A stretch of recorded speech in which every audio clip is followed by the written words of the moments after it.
En materia de rectoría, el primer reto es que típicamente en el mundo los ministerios de salud tienen poca capacidad regulatoria, porque la mayoría de los ministerios de salud nacieron para ser prestadores, para prestarle servicios a los pobres.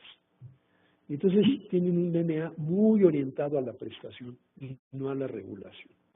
En México realmente tomó el esfuerzo inicial del doctor Soberón en los años 80, que fue la descentralización, donde él dijo, vamos a descentralizar la operación de los servicios a los estados para que la Secretaría Federal se enfoque en la rectoría, ya se usaba ese lenguaje. Pero típicamente hay baja capacidad en los ministerios de salud. Segundo, hay en la parte de las regulaciones que sí existen, muy a menudo las regulaciones son rígidas, son poco efectivas y son muy susceptibles a la corrupción. O sea, son modelos regulatorios donde pongo reglas tan difíciles que la única forma de poder hacer cualquier cosa es la corrupción. No muy bueno. Tercero, hay lagunas críticas en la mayoría de los países en desarrollo y eso incluye la acreditación de unidades, incluye el licenciamiento de proveedores, incluye la calidad de los insumos, por ejemplo, regular la calidad de los medicamentos, incluye la evaluación tecnológica o la efectividad de las intervenciones. Entonces, nuevamente, dando algunos ejemplos de la reforma del 2003, por primera vez con el sistema de protección social se introduce una obligación de que para que una unidad, sea pública o privada, pueda participar del Seguro Popular, tiene que estar acreditada. Entonces la certificación era voluntaria y sigue siendo voluntaria. Y no todos los que están acreditados o certificados se benefician del Seguro Popular, pero para poder estar ahí se pone en la ley que deben acreditarse. El licenciamiento y sobre todo el relicenciamiento de proveedores sigue siendo un enorme problema en México y en la mayoría de los países, pero sí se refuerza de manera muy importante el papel de, por un lado, el Consejo de Salubridad, pero se crea la COFEPRIS para reforzar la función de vigilar la calidad de los insumos y se crea un Centro Nacional de Evaluación de Excelencia Tecnológica en Salud para poder evaluar todas las otras tecnologías. O sea, hubo un enfoque, estas no son las cosas, un enfoque en la calidad de los insumos y la efectividad de las intervenciones, que no era lo que se llevaba a las primeras planas, pero parte de la andamiaje para poder generalizar el aseguramiento fue tratar de cerrar algunas de esas lagunas claves. Y luego la información al consumidor. Para compensar estas asimetrías de información, esa es una laguna clave. Esta es una donde creo que las nuevas tecnologías pueden ayudarnos muchísimo. Y de hecho ese es uno de los cambios que están ocurriendo en todos los sistemas de salud, donde la gente tiene acceso sin precedentes a información sobre su propia salud.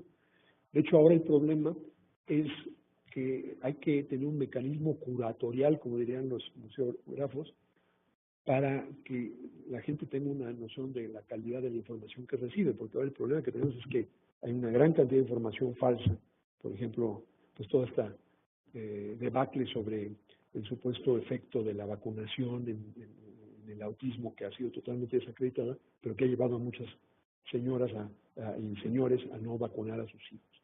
Entonces, ahí tenemos un enorme potencial si podemos garantizar que la información sea de buena calidad. Finalmente, en las transacciones internacionales, por ejemplo, de medicamentos, un problema es la simetría. Todavía, por ejemplo, hay que lograr el registro de los medicamentos separado en la mayoría de los países. Hay muchas asimetrías. Eso sobre todo afecta el comercio internacional de insumos. Entonces, estos son algunos de los retos clave. Ahora vamos a ver cuáles son las innovaciones en un momento. Si nos vamos al financiamiento, las dos funciones iniciales del financiamiento son primero recaudar cómo recojo los fondos y luego cómo los agrego para manejar el riesgo. El primer reto es que en muchos países tenemos mecanismos de recaudación regresivos e ineficientes. Por ejemplo, las cuotas obrero-patronales, aunque no son ineficientes, son muy eficientes porque tiene uno a la gente capturada, ¿verdad? Cautiva, perdón, para cobrarle la aportación al Seguro Social, pero sí son regresivos. Y las cuotas obrero-patronales son de facto un impuesto al trabajo. Entonces genera muchas distorsiones. Los patrones tienen un fuerte incentivo a subdeclarar el ingreso de los trabajadores y en un país que tiene un problema de empleo, estar grabando al trabajo no es muy buena idea. Entonces, por eso es que las reformas del 97 tuvieron el propósito de reducir el porcentaje del financiamiento del seguro de enfermedades y maternidad que venía de las cuotas obrero-patronales y ampliar el porcentaje que venía de los ingresos generales del Estado, que fue lo que luego llamamos la cuota social. O sea, el Estado empezó a transferir una cantidad por asegurado del seguro social, ¿verdad? Por el carácter regresivo de las cuotas obrero-patronales. Pero es un problema muy, muy común. Cuando dependemos de los impuestos generales, bueno, si el sistema recaudatorio general es ineficiente, la base contributiva es débil, hay muchísima evasión, como pasa aquí y en otros países, pues el financiamiento de la salud se ve afectada. Esa es esa gran función de recaudación de fondos. Segundo, y este es el más importante, hay una fragmentación en la agregación, el término correcto es agregación, no acumulación, la agregación de riesgos. Entonces, lo que uno debe hacer es tratar de tener el pool de riesgo más amplio y eso se hace con el fondo. Vean, por ejemplo, en México, ¿qué pasa?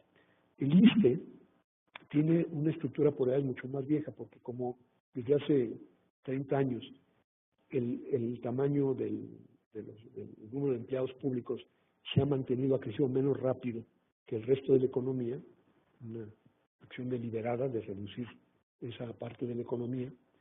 Entonces, el ISSSTE tiene una población mucho más vieja. Por lo tanto, sus riesgos son mucho mayores. Si hubiera un seguro universal, se mezclarían con los jóvenes que tienden a estar más sanos y sería un sistema mucho más sostenible financieramente. Entonces, la fragmentación de riesgos tiene el problema de que se crean estos mini pools de riesgo donde, por la incertidumbre, si alguien tiene una enfermedad muy cara, puede quebrar el seguro. Entonces, la forma de disipar el riesgo es tener la máxima agregación de riesgos. Parte de eso es lo que hablábamos. Si yo vinculo la seguridad social con el empleo formal y tengo toda una gran cantidad de jóvenes que se quedan excluidos, estoy fragmentando el riesgo. Lo mismo pasa con la segmentación por ingreso y el hecho de que excluimos a los pobres de cualquier mecanismo de prepago. Eso fue lo que quiso el Seguro Popular compensar. Y yo les puedo decir, lógicamente, la cantidad de gente. Bueno, incluso estuvo un director general de muy alto rango que mandó un correo electrónico y luego me lo enseñaron, ya ven que el correo no es confidencial, que decía, el secretario Frank se volvió loco. ¿Cómo se le ocurre que a los pobres de México, que son analfabetos, que no tienen sentido de los riesgos, etcétera, se les puede ofrecer un seguro? Bueno, en fin, esa persona no siguió por mucho tiempo, pero de hecho se demostró que, no, de hecho sí siguió porque lo llamé y le expliqué por qué sí se puede. Esta idea de que los pobres no pueden prepagar o ser sujetos a selección es una tontería, pero al excluirlos estamos minando el principio básico, que es el principio de solidaridad. Hay tres tipos de solidaridad financiera, aquí estoy hablando de solidaridad financiera. Tres tipos. La solidaridad por riesgo, o sea, los sanos, cuando tengo un pool, nosotros, o sea, la gente contribuye a su atención a través de un seguro, público o privado, pero público preferentemente, contribuye cuando está sano y puede trabajar. Cuando se enferma, ya no tiene que pagar, porque cuando nos enfermamos es cuando menos podemos trabajar o incluso perdemos nuestro trabajo. Entonces, la esencia de un seguro es crear un pool donde la gente sana ayuda a pagar a la atención de los enfermos. Y ese es un principio de lo más justo que hay, es una redistribución de las más justas. ¿Por qué? Porque todos nos enfermamos, todos, como todos nos vamos a morir un día nos toca estar en el lado de recibir. Entonces, si aportamos mientras estamos sanos y podemos trabajar, y ya no nos preocupamos cuando estamos enfermos, esa es la solidaridad por riesgo. La segunda es la solidaridad generacional. Los jóvenes van aportando para ayudar a financiar la atención de los viejos. Y otra vez, si tenemos suerte, todos seremos viejos, ¿verdad? Se nos va bien en la vida. La gente se queja de avejentarse, pero de hecho es un gran privilegio, porque la alternativa es peor, es no llegar a viejo. Y la tercera forma de solidaridad es así, la solidaridad socioeconómica, en donde la gente con más recursos ayuda a financiar la atención de los más pobres. Y esa, aunque no necesariamente tiene la reciprocidad que tienen las otras dos formas, no hay duda de que a todo mundo le conviene que los demás estén sanos, porque, entre otras cosas, hay enfermedades transmisibles. Entonces, aún una persona rica estaría en su mejor interés propio pagar sus impuestos a un nivel más alto para financiar un sistema de salud que cubra también a los pobres. Entonces, son las tres formas de solidaridad financiera, y la única forma de lograrlos es con un aseguramiento y por los... Cuando yo digo que el financiamiento debe ser público, no es una postura ideológica.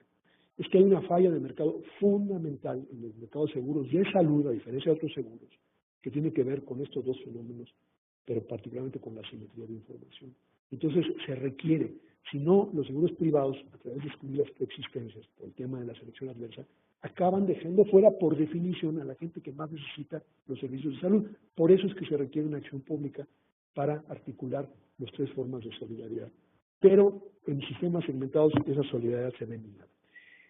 La otra subfunción de la prestación, del financiamiento, es ya la compra de servicios. O sea, ya recaudé, ya creé fondos, un fondo, y ahora, ¿cómo mando ese dinero a los prestadores?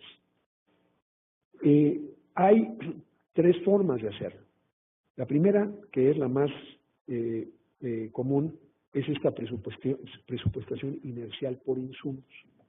Entonces, yo ya, vamos a decir, soy el Seguro Social o la Secretaría de Salud, que tengo un fondo que es el que me llega por el presupuesto, y le mando a los prestadores un presupuesto que es inercial, es el del año pasado más la inflación. No tiene nada que ver con la necesidad, no tiene nada que ver con el cambio de perfil epidemiológico. El otro gran reto es la falta de definición de prioridades que sea transparente. Ya dijimos que todo sistema de salud tiene prioridades, sean explícitas o implícitas. Y ahora vamos a ver que una de las grandes innovaciones en el cambio de paradigma es hacer las cosas explícitas, hacer las prioridades y las prestaciones explícitas. Por ejemplo, si uno ve en la ley del Seguro Social, dice básicamente que el Seguro Social cubre todo, para todos.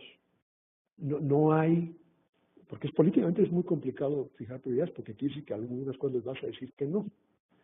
El problema de eso es que las prioridades entonces se hacen de otra forma, con tiempos de espera muy largos, los llamados diferimientos. Incluso se tiene una palabra para describir estos diferimientos.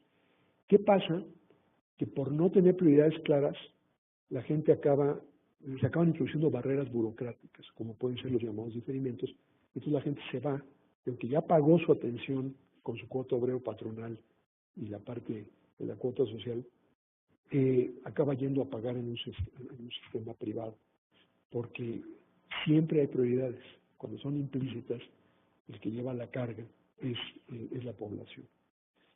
Es más difícil sentarse, como se hizo, por ejemplo, con el Fondo de Gastos Catastróficos, a tener un claro orden por el cual íbamos a ir cubriendo cosas con criterios de costo-efectividad y de carga de la enfermedad. Y así es como se ha ido haciendo. Mucho más complicado, porque es más fácil prometer todo para todos y luego meter barreras burocráticas como el mecanismo real de fijación de prioridades. Y eso es muy malo porque no permite que sea un proceso racional con criterios explícitos. Finalmente, la compra no estructurada en el punto de servicio quiere decir que mandamos los presupuestos y luego ya no tenemos nada. Hay tres formas principales de recompensar a los prestadores. Una es pagarles por cada servicio que dan. Eso, si bien crea un incentivo a ser muy productivos, tiene también la desventaja de que crea un incentivo a la sobreutilización de servicios, porque si a mí me pagan por cada vez que... Y no es fraude, no estoy hablando del médico que inventa una operación que era innecesaria, que también ocurre. Pero como hay mucho que es juicio clínico, entonces yo veo un paciente, estoy dudoso si lo mando, si le pido que regrese otra vez. Caray, si me van a pagar porque regrese otra vez, es más probable que le diga que venga. Está en una zona gris, ¿verdad? Esa es una forma. El otro extremo es el salario fijo. El salario fijo tiene justamente el problema opuesto, que independientemente de mi productividad o de qué también satisfaga yo las necesidades del usuario, yo recibo la misma remuneración. No hay ningún incentivo ni a ser productivo ni a responder a las necesidades de la gente. La forma que creo reúne lo mejor de los dos mundos es el pago capitado, en donde se recibe un pago por persona y el prestador se vuelve responsable de todo lo que le pasa a esa persona. Entonces, hay un incentivo a ser eficiente, a no gastarse el pago capitado en cosas inútiles, pero al mismo tiempo, si le damos libertad de elección a la persona, de que se puede ir con otro prestador, entonces de todas maneras tenemos que tener un buen nivel de responder a las necesidades de la población. Esta idea es muy antigua, es la clave, por ejemplo, de cómo se financia la atención primaria en la Gran Bretaña, en el Servicio Nacional de Salud. Son estos médicos generales que son privados, tienen un contrato, y el contrato dice, por cada persona que se inscriba contigo, te voy a dar un pago capitado, que se calcula en base al perfil epidemiológico, y vamos pero le vamos a dar a la gente la libertad de moverse. Entonces, si yo recibo yo un pago capitado, tengo un incentivo a no darle todos los servicios, ¿verdad? Porque si no me gasto ese dinero en el servicio, eso se queda como mi ingreso como prestador. Si hago eso y le niego servicios necesarios al usuario, ese usuario se va con alguien más y yo pierdo toda la capitación. Para los llamados servicios esenciales de salud, el Seguro Popular, de manera incipiente, pero creo que fue un paso importante, introdujo un sistema de capitación que tenía que ver con el número de afiliados. Ha habido muchas distorsiones en cómo se ha implementado en algunos estados, no, pero al menos a nivel del diseño trató de que la compra fuera estructurada. La otra forma de hacer, y las prioridades fueran explícitas, se creó aquí en este primer programa el CAUS, es un catálogo universal de servicios esenciales de salud y el catálogo de los servicios cubiertos por el Fondo de Gastos Catastróficos. Se volvió explícita en la definición de prioridades.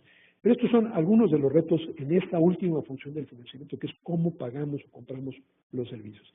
Todavía predomina aquí los presupuestos silenciales, y ahí hay uno de los puntos que la siguiente generación de reforma tiene que atender.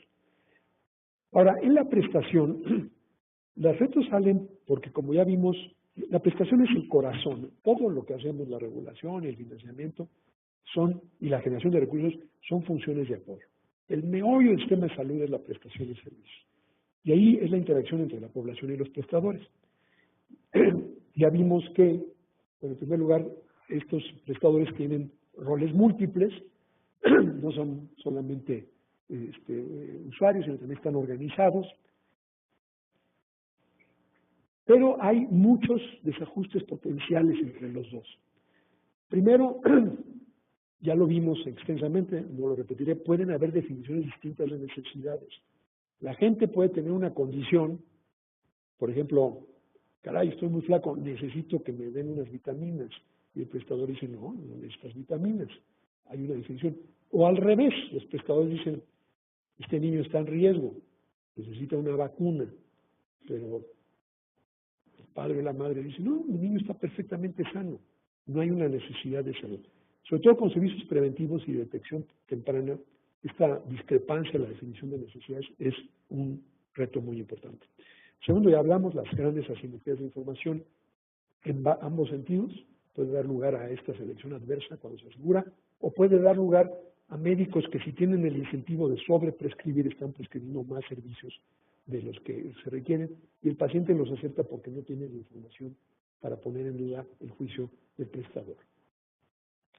Hay muchas veces una diferencia importante de expectativas, que es lo que podemos esperar de la atención, y los incentivos suelen no estar alineados del todo. Ahí es donde hay mucho del riesgo moral de que se hablaba antes. Entonces, estos son los retos en la prestación, y el reto, en la relación entre pacientes o entre la población y los prestadores. Pero el reto de retos en la prestación es la heterogeneidad. Ese es nuestro gran coco. Si ustedes ven, incluso la heterogeneidad es incluso en el costo de servicios y desde luego la heterogeneidad de calidad. Pero incluso hay estudios, por ejemplo, que mostraban dentro del propio Instituto Mexicano del Seguro Social diferencias de costos por el mismo procedimiento dentro de un solo sistema enormes entre distintas partes del país.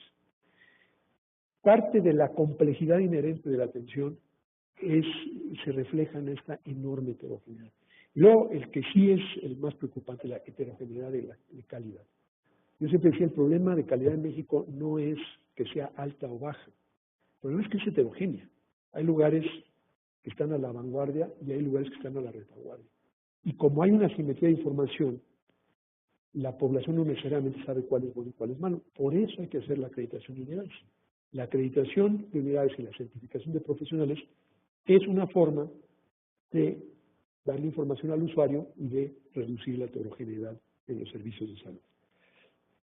Finalmente, en la generación de recursos, aquí les voy a mostrar el triángulo mágico entre las necesidades de la gente, la demanda de servicios y la oferta de recursos.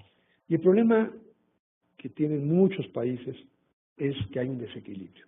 En todos los lados de este triángulo, hay veces que hay necesidades que no se traducen en demanda efectiva, y esto puede ser o porque la población no internaliza, no dice, aquí hay una necesidad de salud, voy a demandar el servicio, caso de atención o detección temprana, o porque hay una necesidad, pero hay tal cantidad de barreras que nunca esa necesidad se traduce en demanda. Por eso, también el aseguramiento debe ser público, porque una de las barreras más importantes es la financiera. Y cada vez que introducimos un seguro de salud, sabemos que la demanda va a aumentar, porque se va a remover un seguro, una barrera financiera entre una necesidad y su demanda. Luego hay desequilibrios entre demanda y oferta, donde, por ejemplo, hay escasez, la gente tiene que hacer grandes colas, tiene largas listas de espera, etcétera. Y entonces ahí es uno de los desequilibrios. El desabasto de medicamentos, que es un recurso, es un ejemplo cotidiano de desequilibrio entre demanda y oferta. No es que sea un desabasto absoluto, es que no hay suficientes medicamentos para cubrir la demanda de la gente. Y desde luego, muchas veces hay un gran desequilibrio, sobre todo en recursos humanos. Formamos médicos, enfermeras y otros profesionales que realmente no los estamos educando para responder a las necesidades prioritarias. Esta es una de las partes más complejas de cualquier sistema de salud, es lograr que estos tres variables estén en equilibrio. Ese diagrama de Donaverian, donde pasamos de necesidades a servicios, de servicios a los recursos, si recuerdan los factores mediadores que vimos, el tema de la calidad, de la accesibilidad, de la productividad, esa es la clave, pero mucho de las políticas de salud están dirigidas a tratar de que estos desequilibrios se superen. Bueno, termino mencionando, porque queremos también dejar tiempo para las preguntas de los colegas que están siguiendo el curso en forma virtual. Algunas innovaciones que han ocurrido, y aquí se usa un poco el ejemplo de México. Nuevamente, fíjense que esta idea del análisis por funciones es muy útil, porque casi todo se puede acomodar ahí.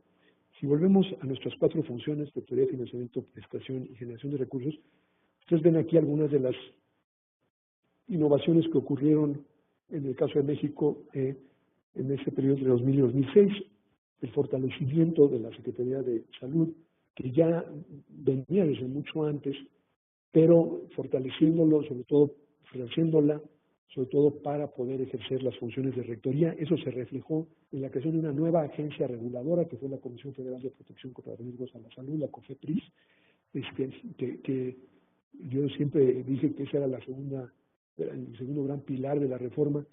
No era tan visible como el Seguro Popular, pero fue igualmente importante, y no se podía hacer el Seguro Popular si no le poníamos atención a también el tema de la protección contra los riesgos sanitarios, incluyendo los aspectos de regulación, como es el control de la calidad de los insumos, sobre todo los medicamentos. Ya hablé del nuevo diseño financiero, que fue tomar esta idea de que para los no asalariados, donde siempre había sido la visión asistencial del Estado, prestando los servicios con una aportación de las llamadas cuotas de recuperación de la gente, se cambió un esquema tripartita en donde hay también 3 aportaciones. Si hay una aportación de las familias, pero ya no pago en el momento de usar, sino una cuota familiar por ingresar. Esta parte no ha funcionado muy bien. Nosotros creímos que dándole a los estados el incentivo que ellos se quedaban con la cuota familiar iban a afiliar a la gente y hacer un buen estudio socioeconómico para que eso fuera el equivalente a la cuota obrera en el esquema del IMSS. Eso no ha funcionado bien, es algo que hay que rediseñar. Pero se puso una cuota familiar por ingreso. Aquí es muy importante hacer esta distinción. El principio de justicia financiera en salud es que la gente aporta según su capacidad económica y recibe servicios según su necesidad de salud. ¿Ok? Un sistema que se financia así es justo. Es la solidaridad entre ricos y pobres. Si yo aporto, si tengo un ingreso mayor, aporto más. Pero cuando me enfermo, todos recibimos servicios de acuerdo a nuestra necesidad. El que tiene más necesidad recibe más servicios. El defecto del pago de bolsillo es que es exactamente lo contrario. La gente aporta según su necesidad de salud, los más enfermos pagan más. Y recibe según su capacidad financiera. El que puede pagar recibe más servicios. Es exactamente el principio opuesto al principio de justicia financiera en salud. ¿Por qué es justo? Aquí el primer día hubo comentarios sobre las bases éticas. Bueno, es una de las cuestiones éticas fundamentales del sistema de salud. ¿Por qué ese es el principio de justicia? Por una razón muy sencilla. En toda sociedad hay el acceso a ciertos bienes y servicios que puede considerarse parte de las recompensas por el mérito de la gente, ¿no? Entonces, está bien, ¿no? Si a mí no me gustaría que hubiera más igualdad, pero, en fin, no me molesta mucho que haya gente que vaya en un Audi y gente que vaya en un bochito. Francamente, los dos se están transportando. Sin embargo, el tema de la salud tiene muy poquito que ver con el mérito de las gentes, ¿verdad? Si una familia tiene un hijo con leucemia, pues ¿de qué fue? Fue porque los papás no se esforzaron, no trabajaron. No hay ningún elemento de mérito. Por el contrario, la salud, como la educación, es parte del concepto de igualdad de oportunidades. Y para que podamos considerar la distribución de todos los otros satisfactores, incluidos los coches, como justa, le tenemos que dar a todo el mundo las mismas oportunidades. Cada generación tiene que tener las mismas oportunidades para que entonces sí haya criterios de mérito para asignar el acceso a ciertos satisfactores. Pero nosotros típicamente debemos sacar de esa ecuación a la educación y a la salud, porque no son realmente parte del mérito, sino parte de las oportunidades que hacen que la distribución de otros satisfactores por criterios de mérito sea justa. Entonces, no hay nada en la salud que sea meritorio, y en cambio, si nosotros hacemos que la gente diferenciamos de acuerdo con la capacidad de pago, estamos incurriendo en una injusticia enorme. Estamos haciendo que esa regla sea lo contrario. Entonces, por eso, insisto, esto no es ideológico, no es que uno sea de izquierda o de derecha, es que hay un fundamento ético muy profundo y pocas personas, hay algunas, pero pocas personas estarían en desacuerdo con mi afirmación de que la gran mayoría de los episodios de enfermedad no es culpa de la gente. Ayer hubo una pregunta sobre la idea de la corresponsabilidad. Bueno, está bien, introduzcamos un impuesto al tabaco para crear un incentivo adverso y que la gente no fume. Pero si alguien es un adicto al tabaco, no me parece éticamente sostenible negarle atención y decirle, es que tú eres un debilucho, y ahora te aguantas, ¿no? Fumaste, ahora vete a ver quién te atiende tu cáncer de pulmón. No actuamos así, ¿verdad? Porque, entre otras cosas, esa persona estuvo sujeta a la influencia de una publicidad no regulada que promovió un problema, una enfermedad real llamada adicción, a la nicotina en este caso. Entonces, nuestro marco de referencia saca a la salud de las reglas generales de distribución de satisfactores por mérito, porque aquí no hay criterios de mérito. Por lo tanto, el recibir servicios debe ser estrictamente en criterios de necesidad, no de capacidad económica. Es todo el fundamento filosófico de la universalidad. Y por eso los países más civilizados, más avanzados y con esquemas de estado de bienestar bien consolidados han universalizado rápidamente sus sistemas de salud. Esa fue la idea del nuevo diseño financiero. Reducir, el propósito era reducir el pago de bolsillo y crear un esquema financiero donde la cuota familiar no era pago de bolsillo, sino era previa, de acuerdo con la capacidad económica de la familia. Luego había un segundo aportante, que es el Estado federal, el gobierno federal, con la misma fórmula que para el IMSS, que llamamos cuota social, y había un tercer aportante solidario en el Seguro Popular, que es el gobierno del Estado, que juega el papel que el patrón juega en la seguridad social. Esa fue la nueva arquitectura financiera. Y México ya tiene esas tres leyes homologadas a ese nivel. Hace falta mucha homologación ya en las prestaciones concretas, en los grados de calidad. Pero al menos la gran arquitectura financiera está homologada en nuestro país. Regreso ahora a beneficios explícitos, nomás termino. Se le prestó mucha atención a la calidad, incluyendo la acreditación para poder participar en el sistema financiero, y luego algunas inversiones innovadoras. Ahí, por cierto, alguien mencionó PPPs. Las PPPs, creo que fue usted, ahí es donde operan, sobre todo en infraestructura, donde el sector privado pone algunos recursos, especialmente cuando el gobierno no los tiene, pero la prestación del servicio puede seguir siendo pública. Ahí es donde las alianzas público-privadas funcionan mejor en infraestructura, en hospitales típicamente. Aquí dejo para el final lo que yo creo es lo más importante, que es los beneficios explícitos. Esta es la parte más dura, pero es la más importante. Necesitamos que todo el sistema, la homologación es que ahora solo el Seguro Popular tiene un catálogo explícito de prestaciones. En ausencia de eso, las prioridades se definen implícitamente con barreras burocráticas. El cauce se hizo con criterios bien transparentes de costo, efectividad y aceptabilidad social. Son los tres, están en la ley. Y lo mismo el catálogo de las prestaciones del seguro de gastos catastróficos. Y se hizo con un sentido de prelación que nos permite que cuando hay nuevos recursos, saber a qué los vamos a asignar. Ya sé que eso implica que algunas cosas quedan no cubiertas, pero es preferible eso a decir que lo vamos a cubrir y luego no cumplir. O sea, la regla esta de no hacer explícitos los beneficios es un poco a todos diles que sí, pero no les digas cuánto. Ese es el modelo del son del anexo, ¿no? A todos diles que sí, pero no les digas cuándo. Entonces, sí, no, aquí te vamos a curar todo. Nada más que te tienes que esperar 5 años para que te corrijamos tu cadera o lo que sea. Eso no es un buen sistema de salud.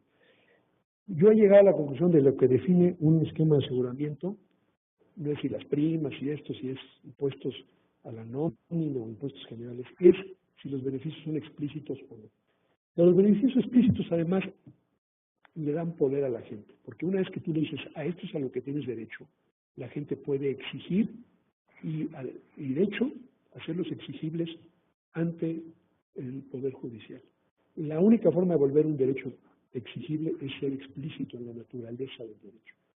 Si no, corremos riesgos muy grandes de judicializar la atención médica. Entonces, esto es muy importante. Los beneficios explícitos también nos permiten calcular los recursos y romper los desequilibrios de ese triángulo.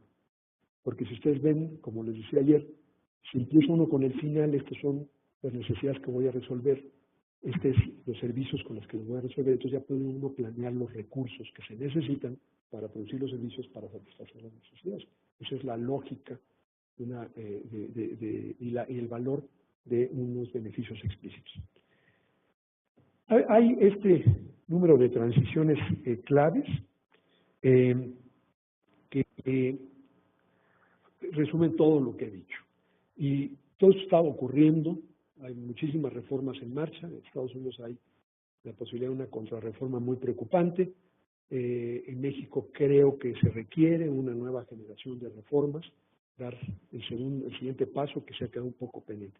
Yo diría que en general estamos viendo una transición de la regulación rígida a la rectoría estratégica, mucho más amplia, de la recaudación fragmentada a un prepago solidario, las 3 dimensiones de la solidaridad financiera, de una acumulación o agregación de recursos que es limitada y fragmentada, a una agregación amplia, de una compra inercial, mal estructurada, a una compra activa, donde uno establece catálogos, crea lineamientos clínicos para regular la calidad, sin donde activamente usamos el poder del recurso del agente financiero para lograr la mejor calidad del servicio, una prestación homogénea, una prestación con base en calidad, una generación de recursos desequilibrada, que expliqué, a una generación equilibrada, y finalmente el gran cambio de paradigma, que es pasar de la segmentación por grupos poblacionales a la separación de funciones, que es muy distinto segmentar gente que separar funciones. Y este es el gran cambio final. Habiendo dicho eso, termino con una reflexión que les quiero compartir. Toda reforma, al menos todas las que yo conozco, tienen un proceso natural casi de degradación. Son como los materiales radioactivos que tienen una vida media. Empieza uno con un ideal, ¿no? ¿Cómo nos gustaría que esto fuera? Luego ya hay un primer paso donde decimos, pues sí, pero muchas partes de aquí no son realistas porque hay restricciones por el pasado nos impone restricciones. Entonces, de lo ideal, cuando hacemos una propuesta ya estamos bajando algunos de los ideales. De la propuesta viene la legislación, se manda una propuesta al Congreso y obviamente pues, el Congreso hace su trabajo y le cambia muchas cosas. De la legislación a la implantación, a la ejecución real, hay otra degradación adicional. Y hay veces en que entre lo que es el ideal y lo que acabó pasando hay una distancia muy grande. Como yo digo, hay veces en que los sueños acaban siendo pesadillas. Pero hay que aceptar que así es. Hay que aceptar que yo, por ejemplo, cuando hicieron el honor de nombrarme secretario, yo llevaba 20 años pensando en estos temas, tenía un ideal.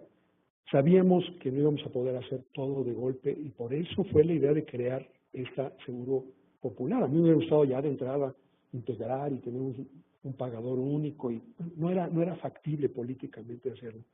Pero dijimos, vamos a empezar asegurando a la gente que lleva ya para entonces 60 años excluida de la seguridad, que son los trabajadores no asalariados. Entonces, ya del ideal a la propuesta había un paso. Luego se mandó al Congreso y se hicieron 100 modificaciones a la iniciativa del Ejecutivo.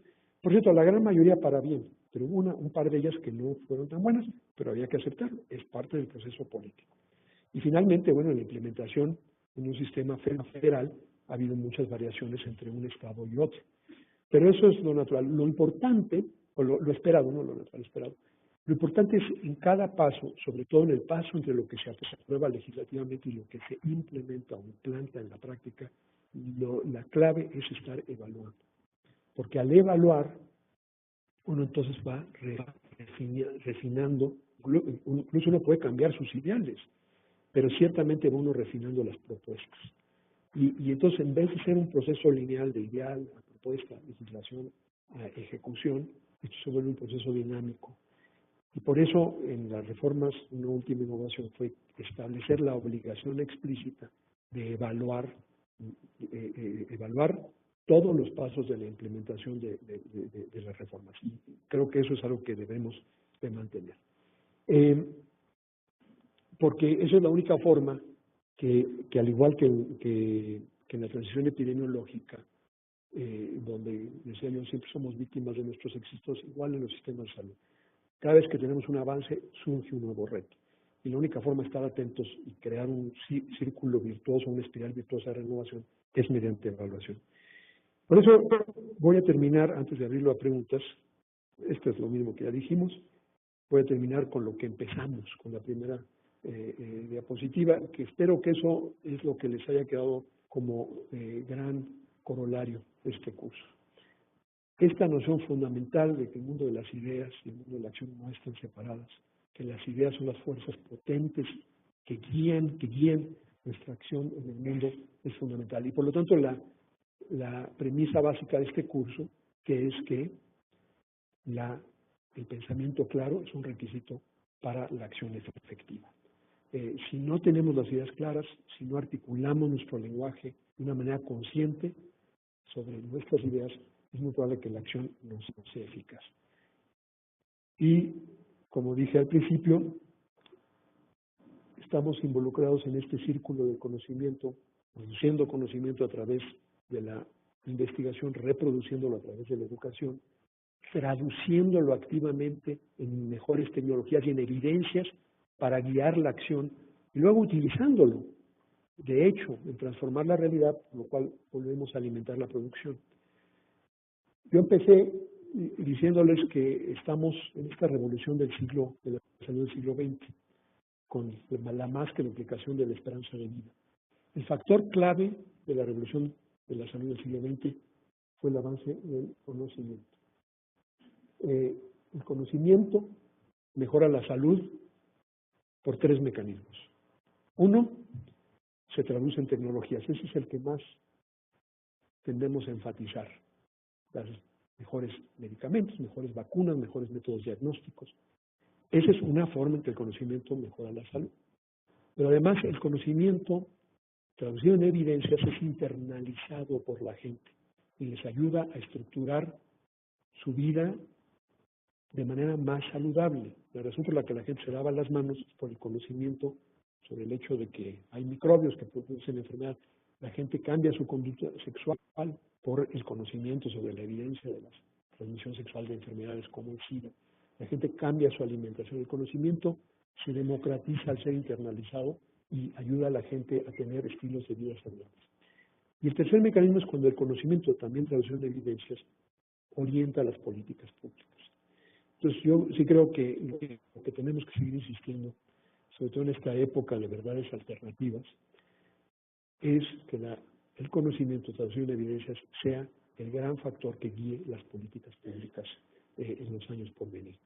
Pero rescatar el valor del conocimiento como el gran motor del avance en salud me parece fundamental. Aproximadamente 2/3 de la duplicación de la esperanza de vida en el siglo XX se deben a estos 3 mecanismos por los cuales el conocimiento mejora la salud.